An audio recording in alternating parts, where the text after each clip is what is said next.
E aí, fiel, vocês que tão puto com o Corinthians, tão puto com o Lázaro, me diga uma coisa, o que aconteceu ontem? Foi um balde de água fria da realidade do que é o Corinthians atualmente ou foi só um acidente de percurso? O Corinthians perdeu esse jogo por culpa do Lázaro, do time que ele montou, da estratégia que ele usou ou das ausências de Yuri e do Renato? Bom, fato é que com a presença deles ou não, o Balbuena não pode fazer o que fez com 2 minutos. Assim, cara, não é de hoje que o Balbuena vem jogando mal, não é de hoje que ele vem se mostrando um cara perdido, lento, sem precisão nos botes e ontem parece que ainda entrou totalmente desligado. Pô, o Corinthians foi amassado com 5 minutos de jogo e pra completar o cara me faz um pênalti que foi tão infantil quanto aquele que ele fez lá contra o Avaí. Pô, tá simplesmente bizarro ver o Paraguai em campo e muito dessa derrota dá pra pôr sim na conta dele. Foi nítido que toda a tática, todo emocional e tudo que eles tinham preparado pra esse jogo foi embora depois desse gol. Pô, o Corinthians começou a tratar um jogo como se fosse um clássico da vida. O jogo contra o Palmeiras é só na outra semana, mas parece que o derby foi ontem, porque o Fagner mesmo só não saiu com o vermelho de lá porque não socou ninguém. O time assim perdeu totalmente a cabeça, ficou nervoso e consequência disso foi tomar outro gol no começo do segundo tempo. Então, a verdade é que ontem sobrou pro Adson, né, fazer alguma coisa. Foi o jogador ali que tentou substituir o Renato tecnicamente, né, ele não jogou ali na posição do Renato, mas foi aquele cara que tentou rodar a bola e tentou achar aqueles passes na frente, mas a gente sabe que não é a mesma coisa, mas ainda assim pra mim foi o melhor da partida, assim como o Fagner também, que foi bem, mas aí, né, perdeu a cabeça e começou a bater nos caras por nada e, né, perdeu pontos comigo. De resto, no máximo o Paulinho foi aceitável e sinceramente até achei que depois que ele entrou o time acordou, o jogo passou a ficar mais interessante, mas parece que é uma coisa, quando não é dia não tem o que fazer. Cara, era bola na trave, era Paulinho chutando pra fora de dentro da pequena área, aí o Guedes faz o que fez cara a cara com o goleiro, então ainda que o Corinthians quisesse muito, a bola não ia entrar, tem dia que é noite. Mas pra não ficar só uma corneta em cima de todo mundo, vou até aproveitar aqui pra fazer um elogio ao Júnior Moraes, a gente tanto bate nele, e não que não seja merecido, mas ontem eu até achei que ele foi bem, não fez nada demais, né, pra ser elogiado, mas comparando com o Romero, acabou agregando muito mais depois que entrou. E vou até falar aqui, eu teria começado com ele, né, eu sei que ele não ia mudar tanta coisa assim, né, no jogo contra o Bragantino foi triste ver ele em campo, mas entre ele e o Romero, ainda mais depois do que ele fez contra o Botafogo, certamente eu prefiro o Júnior Moraes, né, mas não que fosse mudar tanta coisa assim. Enfim, também não vamos tratar isso como o fim do mundo, né, foi uma derrota justa para um time que vinha bem, era mais organizado e estava jogando em casa, então mereceram vencer. Agora é deixar isso pra lá, pensar no derby de quinta-feira, porque esse jogo contra a Portuguesa, lá no Mané Garrincha, sinceramente ninguém tá nem aí, certo? Espero que todo mundo volte para esse jogo, porque derby é derby.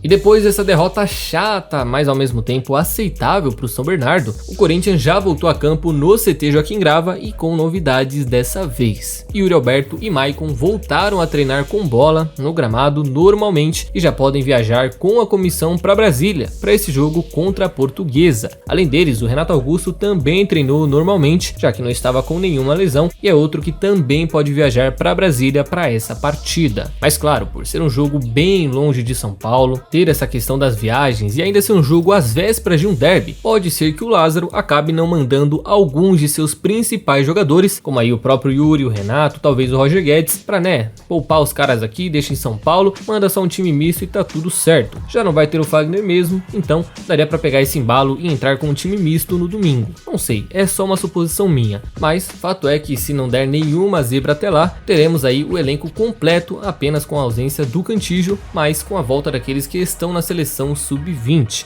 Biro, Pedro e Giovani já estarão de volta, poderão ser relacionados, mas aí fica a critério do Lázaro, certo?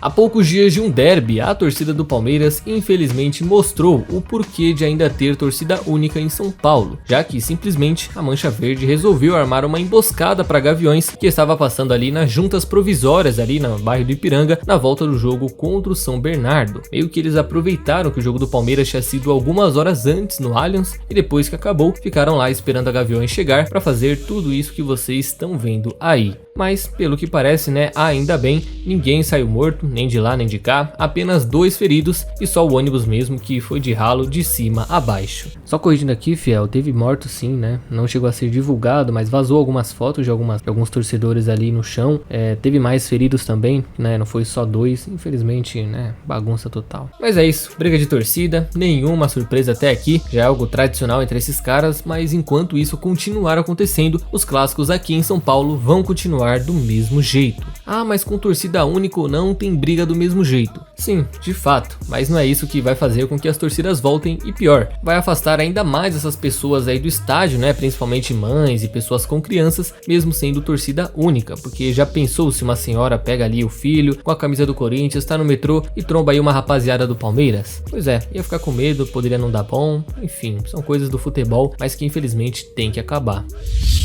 Enfim, renovado, o zagueiro Murilo, de 20 anos, da base do Timão, finalmente teve o seu contrato com o Corinthians renovado nesta sexta-feira e já não preocupa mais a diretoria do clube para essa temporada. A grande promessa aí do Timão, que subiu recentemente com grandes expectativas, assinou um novo vínculo válido até o dia 31 de dezembro de 2025, ou seja, por mais 3 temporadas. E de praxe, né, ganhou aquele aumento salarial, né, para comprar aquele carro que todo jogador compra quando sobe da base, fora bônus e metas por objetivos alcançados. E lembrando, fiel, que apesar de ter subido ao profissional recentemente,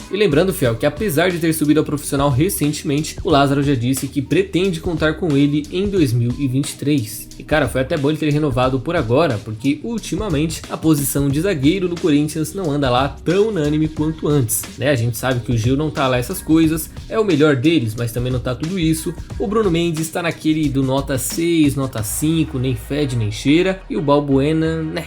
Esse eu não preciso nem falar. Então, se ele der uma forçadinha, arrancar grama nos treinamentos, talvez passe à frente até do Caetano e passe a ganhar uma chance ainda antes do mata-mata no Paulista. Eu gostaria muito de ver. Da mesma forma que no ano passado o Robert pisou no time e não saiu mais, eu acho que com ele poderia ser sim a mesma coisa. Mas e aí, renovação certeira ou não? Olha que o próximo é o Biro, hein?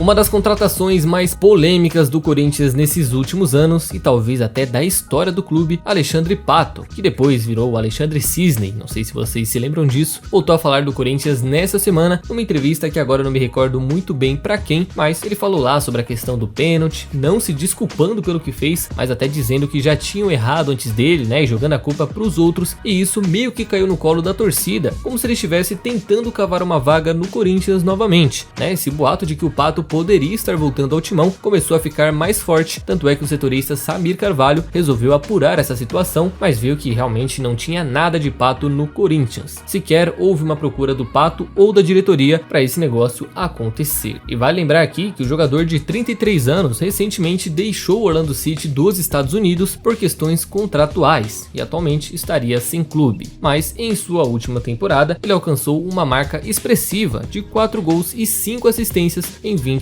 jogos na poderosa Major League Soccer, a MLS. Pois é, aquele Pato que a gente conheceu no Inter, que foi muito bem no Milan e prometia até ser o melhor do mundo futuramente, bastou errar um pênalti contra o Grêmio na frente do Dida que ele virou um Zé Ninguém. Impressionante como um pênalti, um mero pênalti, definiu o futuro de muita gente, né, fiel? Enfim, ele está livre, mas eu acredito e torço para que a diretoria não vá chegar nem a sondá-lo. Já deu de Pato por aqui, né? Pô, pleno 2023, já deu. Então, fiel, é isso por hoje, e antes de vocês saírem do vídeo, não se esqueça de deixar a curtida e se inscrever no canal, que já vai estar me ajudando demais e vai contribuir para mais vídeos por aqui, certo? Espero vocês numa próxima, tamo junto e vai Corinthians!